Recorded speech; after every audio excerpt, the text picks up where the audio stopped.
Muito bem-vinda ao programa Mais Saúde, que hoje tem um convidado internacional. Quem acompanha já há algum tempo o programa Mais Saúde aqui da TV Canção Nova, ele já foi meu entrevistado quando eu estive no Rio de Janeiro fazendo uma cobertura de um evento e lógico que eu não perdi a oportunidade de tê-lo conosco. Mas hoje ele é aqui em São Paulo, imagina se eu ia deixar de trazer para nós, que afinal de contas o programa Mais Saúde traz o que há de referência internacional também para que você tenha a melhor qualidade de informação possível. E você, meu irmão e minha irmã lá de Portugal, encha assim o coração de alegria, porque esse grande pesquisador é português. É o professor Pedro Bastos, que é pesquisador da Faculdade de Medicina da Universidade de Lund, na Suécia. E você sabe que você pode fazer sugestões de pauta. Então nós recebemos no Mais Saúde TV, @cançãonova.com, nós pedimos, uma telespectadora nos pediu para falar sobre a dieta paleolítica. E eu não podia deixar justamente de começar esse programa com o professor Pedro Bastos, que daqui por diante eu vou estar carinhosamente chamando de Pedro, né? Para que ele colocasse para nós assim e esclarecesse essa dieta que por um lado, as pessoas não entendem bem, querem fazer, mas daí confundem com Atkins, confundem com Duncan. Afinal, o que é essa dieta paleolítica, Pedro? E muito bem-vindo aqui no Mais Saúde, agora em São Paulo, né?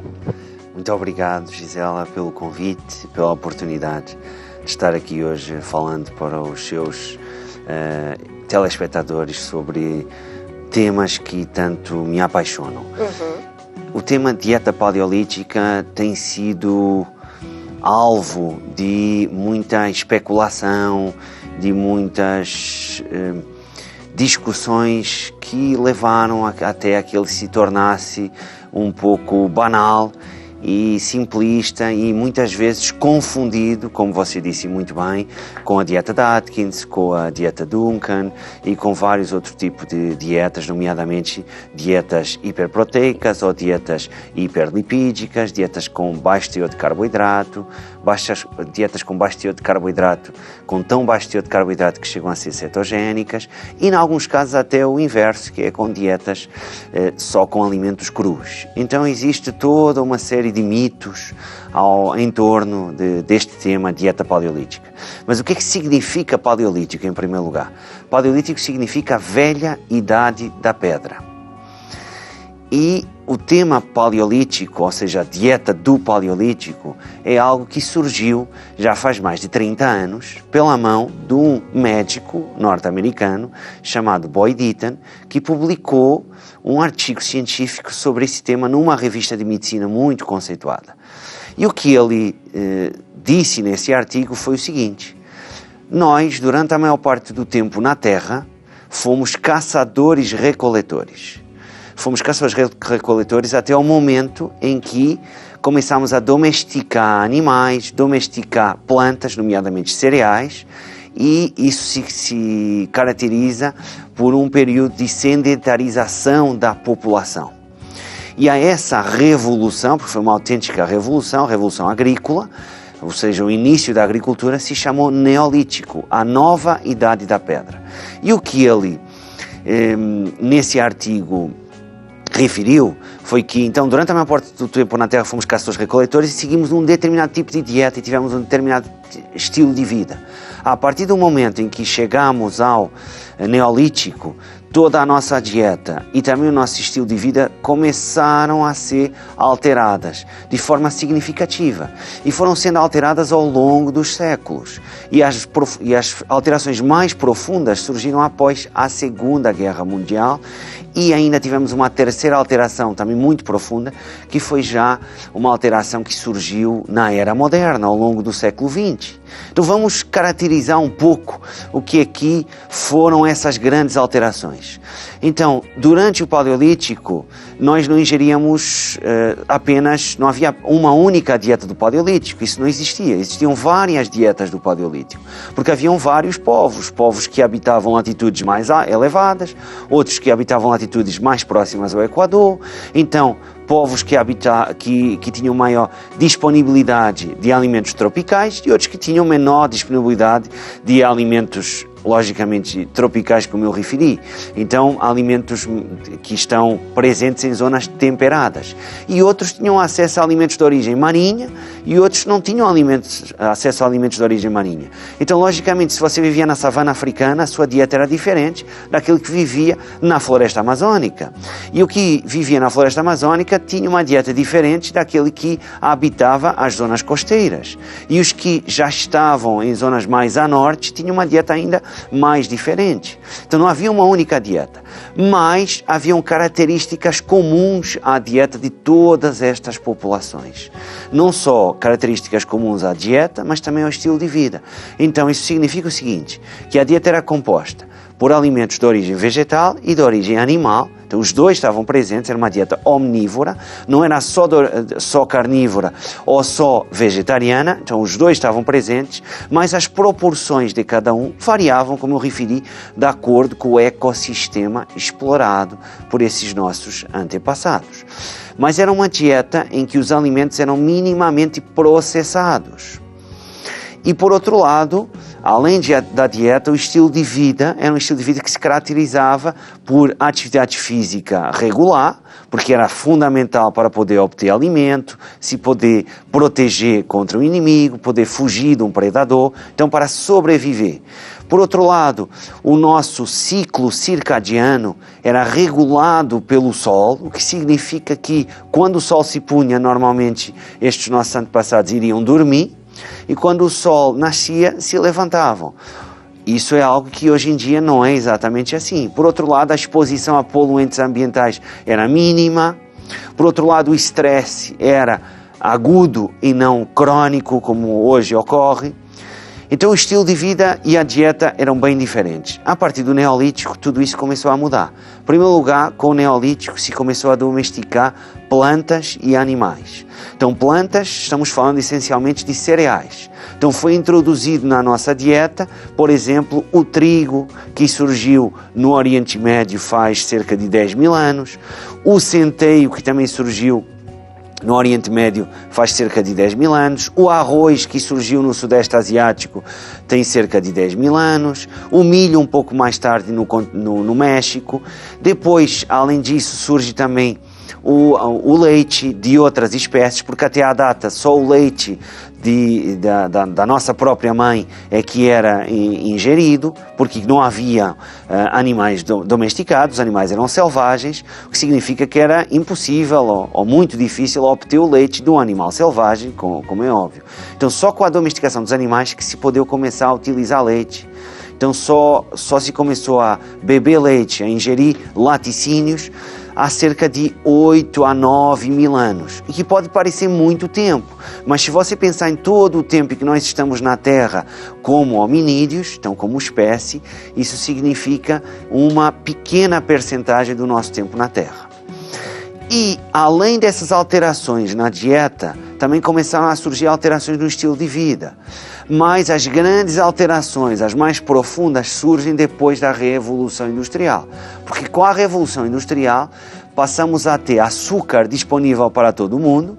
Até a data, o açúcar só estava disponível para as classes mais favorecidas, mas a partir daí todos começaram a ter acesso ao açúcar. O açúcar durante o Paleolítico era obtido através de frutas, ou seja, o que está naturalmente presente nas frutas, e através do mel, que só era ingerido em algumas alturas do ano, e é muito difícil obter mel, não é fácil, logicamente. Além da introdução do açúcar após a Revolução Industrial, surge também a carne de animais domesticados e obesos. Então, a partir de cerca de 1850 era possível já ter um animal com meia tonelada, então uma vaca com meia tonelada em apenas 24 meses. Então se mudou também o perfil de lipídios que existia na carne e a quantidade de gordura presente na carne também aumentou. Além disso, surgem os cereais refinados E um pouco mais tarde começam a surgir os azeites, os óleos refinados, óleos vegetais, que até à data não eram ingeridos. Então as pessoas, para obter gordura, comiam a gordura naturalmente presente nos alimentos, nas oleaginosas, ou seja, nas castanhas, nas sementes e naturalmente presente em alguns frutos como o abacate e também na carne e no peixe e nos ovos. Mas as gorduras isoladas dos alimentos, como começaram a ser ingeridas a partir de depois da Revolução Industrial, isso não era ingerido. Mas foi durante o século XX que as alterações foram ainda mais radicais com a introdução dos alimentos processados, que levaram ao estado em que estamos hoje, em que hoje nós temos uma epidemia de obesidade, uma epidemia de diabetes tipo 2, de doenças cardiovasculares e de várias outras doenças degenerativas crônicas. Então, quando você olha para os povos que ainda habitam o nosso planeta e que têm um estilo de vida mais próximo ao que nós tínhamos durante o Paleolítico, uma dieta e um estilo de vida mais próximos ao que tínhamos durante o Paleolítico, você vê que a saúde desses povos é muito melhor do que a nossa. Então, essa diferença entre o estilo de vida que nós tivemos ao longo da maior parte do tempo que nós tivemos na Terra, em que a maior parte da nossa fisiologia foi adaptada a esse estilo de vida e essa dieta, e o que hoje nós temos, ou seja, essa grande diferença entre o que era antes e o que temos hoje em dia, em termos de estilo de vida e de dieta, poderá ser a grande explicação para essa epidemia da obesidade, diabetes e de várias doenças degenerativas crônicas. Ai, que delícia! Vocês entenderam por que eu queria tanto trazer o professor Pedro Bastos aqui nessa aula. Pedro, você falando de que realmente esse período... Mas vamos deixar isso para o segundo bloco, né? Porque agora a gente já vai dar uma entrada num momento, porque, Pedro, assim, nós temos intervalo que não são propagandas comerciais. Aqui não se vende espaço publicitário.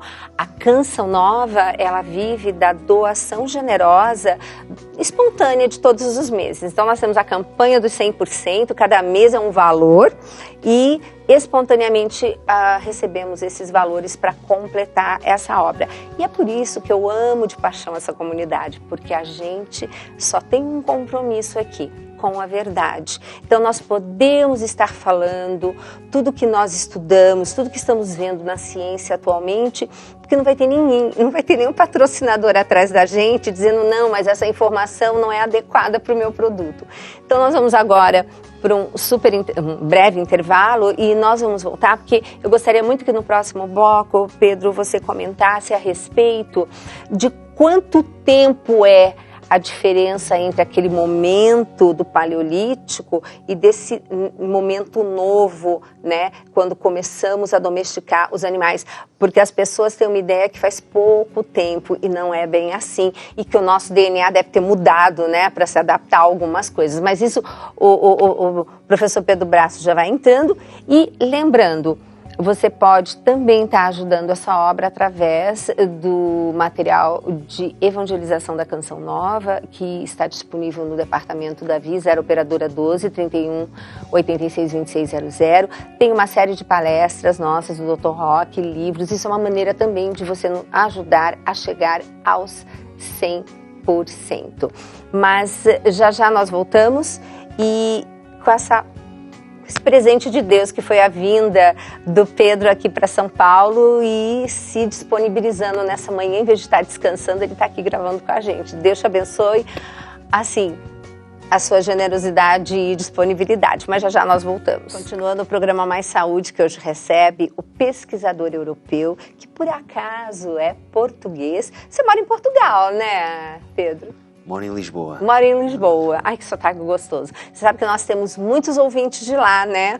Inclusive, eu gostaria de dizer o seguinte, o Pedro vai deixar um site de contato da empresa dele E quando vocês precisarem de um nutricionista funcional em Portugal, eu sempre indico 2, né? Sempre a doutora Carmo e o doutor André Matias. Então, gente, tem nutricionista funcional em Portugal? Sim. Então, depois, qualquer coisa, vocês mandem um contato com o professor Pedro, que ele passa o contato, ou passa para mim, que eu sempre passo o contato deles. Bom, Pedro, você falou maravilhosamente, tanto é que eu estou achando, estava conversando aqui no intervalo, nós vamos fazer deste programa o bloco 1, e semana que vem nós vamos continuar com esse mesmo tema, porque não dá para falar tudo que eu gostaria que o professor falasse com vocês. Então, nesse bloco, para encerrar o programa, Pedro, situa para os nossos telespectadores o que é esse período, quanto tempo nós comemos como homem paleolítico, que foi o que você disse, cada um comia de um jeito, dependia da disponibilidade. Quanto tempo estamos comendo em termos de anos, né, essa nova alimentação, e nós não temos uma adaptação do nosso DNA não muda assim para ir se adaptando conforme nós vamos mudando alguns aspectos da nossa vida? O período do Paleolítico durou mais de 2 milhões de anos. Gente, para pensar, 2 milhões de anos. Se você pensar que a agricultura começou há cerca de 10 mil anos e que a introdução de forma generalizada destes novos alimentos, vamos chamar assim, que eu referi, como os laticínios, como cereais, que até à data eram só ingeridos de vez em quando e como alimento de último recurso. Se você pensar que isso foi há cerca de 10 mil anos, nós estamos falando de uma pequena percentagem do nosso tempo na Terra. Perfeito. Enquanto hominídeos, na nossa história. Então, isso poderá explicar porque aqui várias pessoas não estão totalmente adaptadas, vamos chamar assim, para os novos alimentos. Houve algumas adaptações. 10 mil anos é suficiente para já haver adaptações genéticas, e houve, mas as grandes adaptações genéticas que ocorreram foram adaptações para lidar com infecções e não exatamente para lidar com novos alimentos. No entanto, existem algumas exceções. Então, existem pessoas que começaram a conseguir, porque até à data só ingeríamos o leite da nossa mãe, então isso durava cerca de 3 anos, até aos 3 anos de idade, sensivelmente, em média. A partir daí deixávamos de ingerir leite. Então isso significa que a nossa capacidade de continuar a digerir o açúcar do leite, o principal açúcar do leite, a lactose, ia diminuindo, porque já não tínhamos contacto com esse açúcar, já não era necessário lidar com ele, não era necessário digeri-lo, porque ele não estava presente. A partir do momento em que começámos a introduzir, houve um grupo de pessoas que começou a ter uma adaptação, ou seja, uma alteração genética no sentido de poder digerir o açúcar do leite. Então hoje cerca de 35% da população a nível mundial consegue digerir o açúcar do leite, os outros 65% não. Então só conseguem fazê-lo durante o período da infância. A partir do momento em que termina a infância, começam gradualmente a perder a capacidade de produzir a enzima, a lactase. Não resisto de interromper e perguntar, mas eu creio que nós devamos fazer um programa só sobre esse tema, Pedro, porque assim, a lactose é o açúcar do leite e nós vemos muito problema com os tipos de proteína que existem nos leites, como por exemplo de uma vaca, se comparados ao leite da nossa mãe. Então, temos o problema, 35% consegue se adaptar à lactose, 65% não, mas a proteína do leite também é uma encrenca, né? Poderemos ter alguns problemas com algumas proteínas do leite. Existem outros efeitos também do leite que falaremos num programa próximo. Vamos fazer um programa, já estou combinando aqui com o Pedro, só sobre leite e derivados. Voltando. Que são independentes desta questão da lactose. Exato. Então, mesmo pessoas que conseguem digerir bem a lactose, essas pessoas poderão ter problemas com outros componentes do leite, mas isso vamos deixar então para o próximo programa. Agora, houve também outras alterações, algumas alterações a nível de, porque como houve a introdução de cereais, também houve um maior aporte de carboidrato no geral, de carboidratos no geral, na dieta desses novos agricultores, vamos chamar assim. Então houve também algumas adaptações genéticas em algumas pessoas no sentido de tolerar melhor os carboidratos. Mas nem todos tiveram essas adaptações. E existem várias outras adaptações que seriam necessárias para evitar problemas adversos que advêm da introdução, ou seja, do uso em larga escala, em grande quantidade de vários desses alimentos que não ocorreram.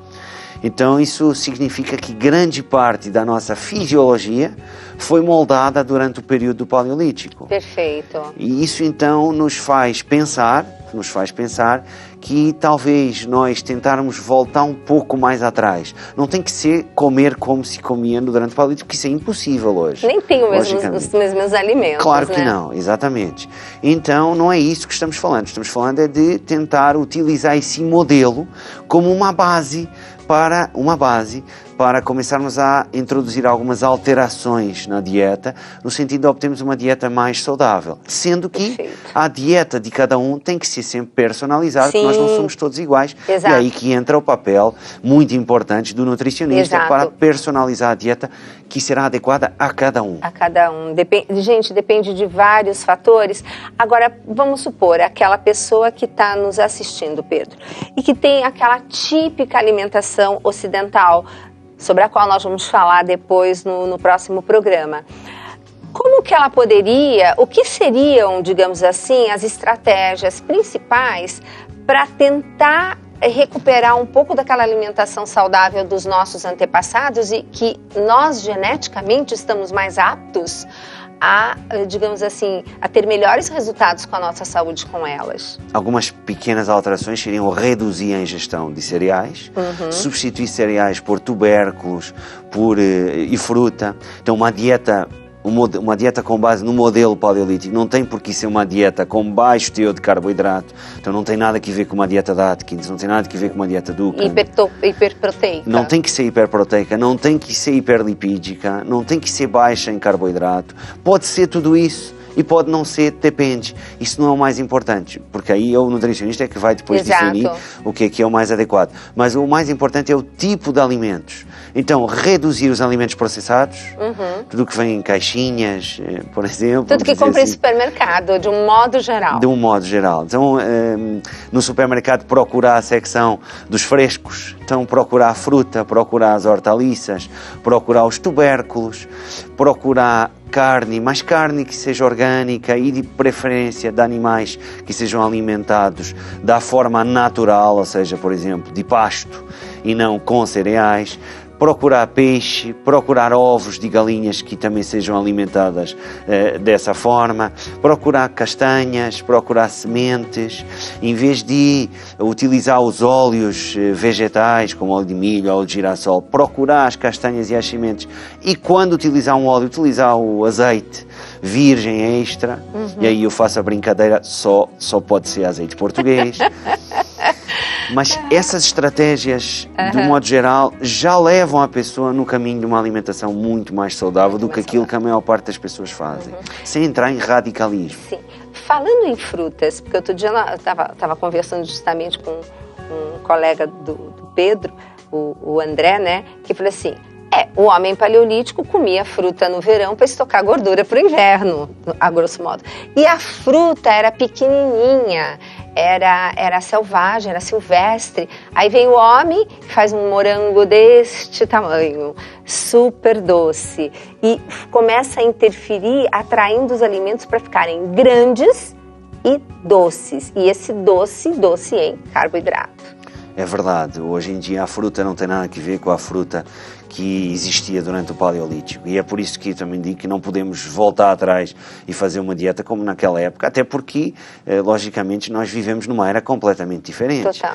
Então, o que você falou é muito importante. Excesso de fruta também não é algo que eu recomendaria. Se bem que me preocupa mais o excesso de cereais do que o excesso de fruta. O que você chama de excesso de cereais? Isto significa para mim, excesso de cereais, aquelas pessoas que comem 4, 5, 6 porções de cereais ao dia. Isso eu já acho que é excessivo. E dá exemplos desses cereais, Pedro. Por exemplo, em especial, a pessoa que acorda de manhã, come o seu pãozinho, à meia da manhã come o biscoito, na hora do almoço come o arroz branco, à tarde come o sanduíche, à noite come uma massa, por exemplo. Isso é claramente um excesso. Então, em vez de fazer isso, substitui os cereais por tubérculos, por fruta. E no caso do Brasil, é muito fácil fazer isso. Vocês têm tantos tubérculos e tantas frutas fantásticas que eu desejaria ter no meu país, que eu não vejo dificuldade nenhuma em fazer isso.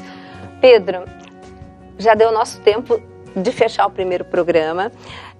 Vocês entenderam por que eu queria tanto trazê-lo, e eu gostaria que no próximo programa vocês não percam, divulguem, tem reprise e vai ficar disponível no YouTube, porque no próximo programa eu gostaria que o Pedro conversasse conosco e alertasse, porque de repente você falou, mas arroz? Como assim?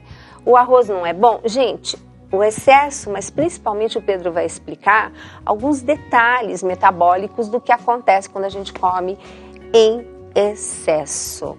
Pedro, obrigada, nós voltamos daqui a pouquinho, né? Semana que vem estamos aqui, e divulgue o Programa Mais Saúde, porque divulgando o Programa Mais Saúde, você está divulgando a comunidade Canção Nova. Até o próximo Mais Saúde.